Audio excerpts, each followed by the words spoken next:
في أحد الأيام في مدينة كراسنودر الروسية في 11 سبتمبر سنة 2017، وفي أحد مواقع البناء الحديثة لقى أحد العمال تليفون مرمي في الموقع، ولما حاول يفتحه مع زملائه حالفهم الحظ وفتح معاهم. وهنا كانت المفاجأة، ولما الشخص اللي لقى التليفون وفتحه دخل على معرض الصور علشان يعرف مين صاحب التليفون ده ويرجعه له. لكن لما دخل على معرض الصور لقى إنه هو مليان بصور تحتوي على أشلاء لحوم بشرية، وصور لراجل وهو شايل الأشلاء دي، وصور برضه ليه وهو حاطط كف يد مقطوعة في بقه وهو بيتباهى بيها وفرحان. وظن العمال في البداية إن هي أجزاء ألعاب، ولما اتعمقوا أكتر في الصور اتصعقوا من اللي شافوه، لدرجة إن واحد منهم جاب كل اللي في بطنه حرفيا بسبب المنظر اللي شافه، وجري يبلغ الشرطة بسرعة جدا.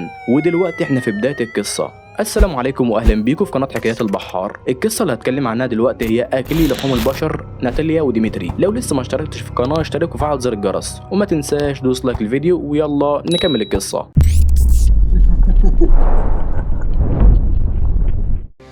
أخدت الشرطة تحقيق في الموضوع وبحثت عن ملك التليفون، ولقوه متسجل باسم راجل يدعي ديمتري باكشيف، وعنده 35 سنة، وهو عامل بناء في نفس الموقع، واتقبض عليه فورا. مين هو ديمتري باكشيف؟ ديمتري من مواليد 28 يناير سنة 1982 من جنوب روسيا. أمه اتخلت عنه وهو ما يتعداش الشهر من عمره، واتحط في دار الأيتام، وكانت أمه عزباء فما قدرتش تتحمل مسؤوليته، وفضل في دار الأيتام هناك لحد ما وصل سنه ل3 سنين، واتبنته عائلة باسم فلاديمير وفلاتانيا لمدة 12 سنة. عاش ديمتري حياة سعيدة برفقة عائلته الجديدة. خلال فترة طفولته كان ديمتري خجول جدا وما بيتكلمش كتير، وما كانش أبوه وأمه اللي اتبنوه سبب في تصرفاته الغريبة. لكن لما وصل لسن 15 سنة حصل معاه أسوأ شيء في حياته، وهو إن أمه بالتبني جالها السرطان وتوفت، وبسبب ظروفه الجديدة اتغيرت حاجات كتير في حياته. حتى أبوه بالتبني اتغير أسلوبه من ناحية ديمتري، ووصل لمرحلة إن هو طرده من البيت. وفجأة ديمتري لقي نفسه في الشارع بلا مأوى أو حتى فلوس، وهو لسه في سن صغير مش مستعد للنزول للشارع. وجيرانه استقبلوه عندهم شوية ليالي واعتذروا إن هما ما يقدروش يقفوا جنبه أكتر من كده.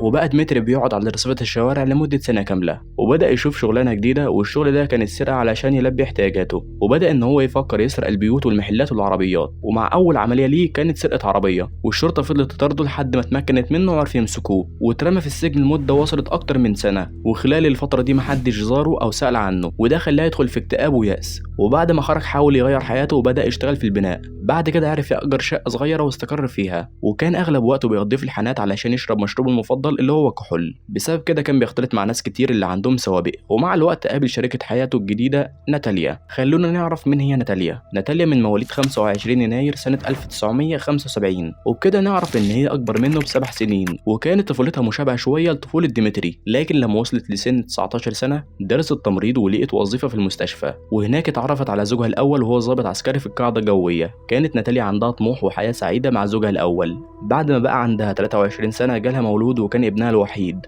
وقبل ما يتعدى سنه ل3 سنين اتوفى زوجها، وبعدها اتقلبت حياتها 180 درجة، وبقت حالتها الصحية صعبة وفضلت تشرب الكحول واعتادت على الحانات، لدرجة إن هي دخلت مستشفى للأمراض النفسية لظنها إن هي بتعاني من الهوس. لكن بعد فترة خرجت لأن الدكتور قال لها إن هي مش بتعاني من الحالة دي، إنما هي محتاجة تخفف من تعاطي المخدرات والكحول اللي بتاخدها بشكل مفرط. وبكده رجعت ناتاليا لنقطة الصفر من غير شغل ولا حياة اجتماعية، ورجعت اعتادت على الحانات كتير. وهناك اتعرفت على ديمتري وفضلوا يتقربوا من بعض أكتر لحد ما بقت على علاقة غرامية مع ديمتري. وطلبت ناتاليا من ديمتري إن هو يجي ويسكن معاها في البيت اللي ورثته عن جوزها المتوفي، وبكده بقى ديمتري عنده بيت يعيش فيه من غير ما يدفع الإيجار، وبدأت حياته تتحسن أكتر. وبعد علاقة دامت ل5 سنين اتجوزوا الاتنين بموافقة ابنها اللي من زوجها الأول. لكن حياة ناتاليا وصلت للأسوأ بسبب إدمانها وإهمالها لتنظيف البيت، وده اللي خلى ابنها ينحرج منها، وده سبب ليها ضربة قوية خلاها تغير حياتها، فاتنقلت من مكانها لمكان تاني. ولكن الانتقال ده سبب تغيير في حياة الاتنين، واتقبض على ديمتري وناتاليا بعد ما لقوا في ألبوم الصور اللي على التليفون صور فظيعة ما يقدرش الانسان الطبيعي يتحملها بسبب بشاعة المنظر. والصور كانت حديثة، وبكده اتحدد ان هم المسؤولين عن قتل ما يقارب 30 شخص على الاقل، والاتنين اتحطوا في غرفتين منفصلين وتحقق مع كل واحد بشكل منفصل. وخلى المحققين ناتاليا تشوف الصور وانكرت معرفتها بالموضوع وادعت انها مصدومة تماما، لكن طريقتها اكدت للمحققين انها بتكذب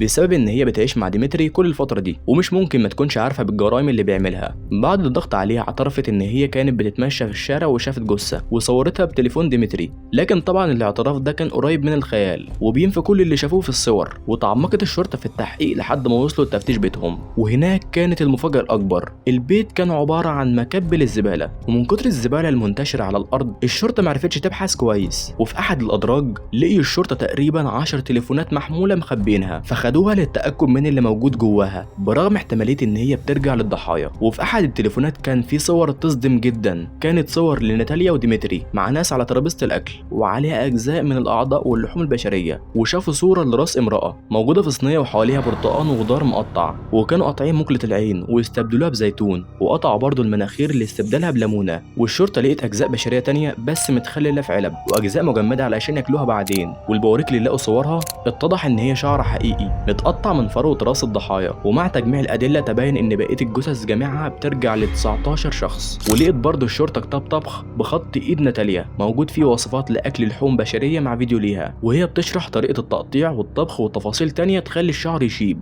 أحد ضحاياهم وهي الوحيدة اللي عرفوا هويتها. بعد ضغط الشرطة على ديمتري اعترف بقتلها. كانت امرأة من نفس المدينة واسمها إلينا فاكروشيفا، وحصلت جريمة القتل في 8 سبتمبر خلال قعدة مشتركة لشرب الكحول، لما بدأت خناقة بين ناتاليا وإلينا بسبب الغيرة، وطلبت ناتاليا من جوزها قتل عدوتها إلينا، وشاركت في عملية القتل بنفسها. وقتلوا إلينا بطعنات متعددة على مستوى الجسم، وديمتري قطع الجثة واحتفظ بباقي لحمتها ورمى الباقي من الجثة زي ما الجزار بيتعامل مع الذبيحة.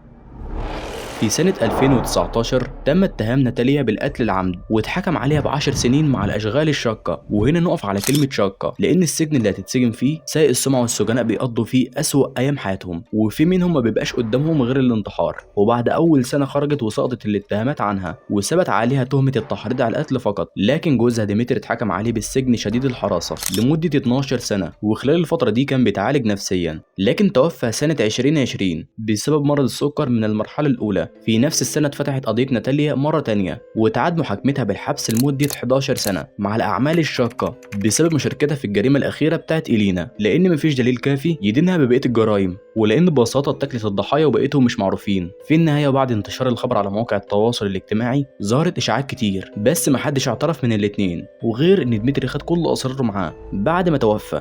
السؤال بقى، هل ممكن نفسية الشخص يبقى ليها تأثير كبير وتوصله لكده؟ قولولي رأيكم في التعليقات. وبس كده، وسلام يا أبطالي.